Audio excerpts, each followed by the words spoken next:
ఏ పాపము లేనివాడు, ఏ పాపము ఎరగనివాడు, ఏ పాపము చెయ్యనివాడు ఈ ప్రపంచంలో ఎవరైనా ఉన్నారు అంటే అది కేవలం దేవుడు మాత్రమే. ఎందుకని? దేవుడు పరిశుద్ధుడు.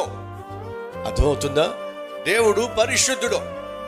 దయచేసి గమనించండి, సత్యం చెప్తున్నా. ఎవరు దేవుడు? పాపము ఎరుగనివాడు, పాపము చెయ్యనివాడు దేవుడు. నేను ప్రకటిస్తున్న ప్రభు అయిన యేసుక్రీస్తులో ఇప్పటి వరకు ప్రపంచంలో ఏ ఒక్కరు కూడా ఏ పాపాన్ని కనుగొనలేకపోయారు. కారణం ఏమిటంటే ఆయన పరిశుద్ధుడు. పురుషుని యొక్క ప్రమేయం లేకుండానే పరిశుద్ధాత్మ ద్వారా కన్యక ద్వారా జన్మించిన వాడు పరిశుద్ధుడు. తన మాటల్లో పరిశుద్ధత, తన చేతల్లో పరిశుద్ధత, తన నడకలో పరిశుద్ధత, తన పడకలో పరిశుద్ధత, తన జీవితాంతం వరకు పరిశుద్ధంగానే జీవించాడు, పరిశుద్ధంగానే మరణించాడు.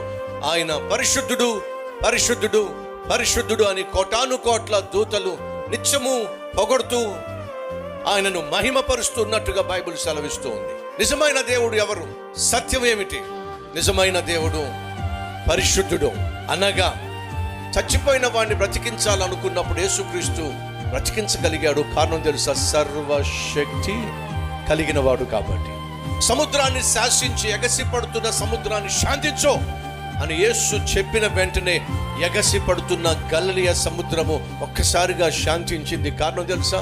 సర్వ సృష్టి కర్త కాబట్టి, ఆయనే సృష్టించాడు కాబట్టి ఆయనకు సముద్రము లోబడింది.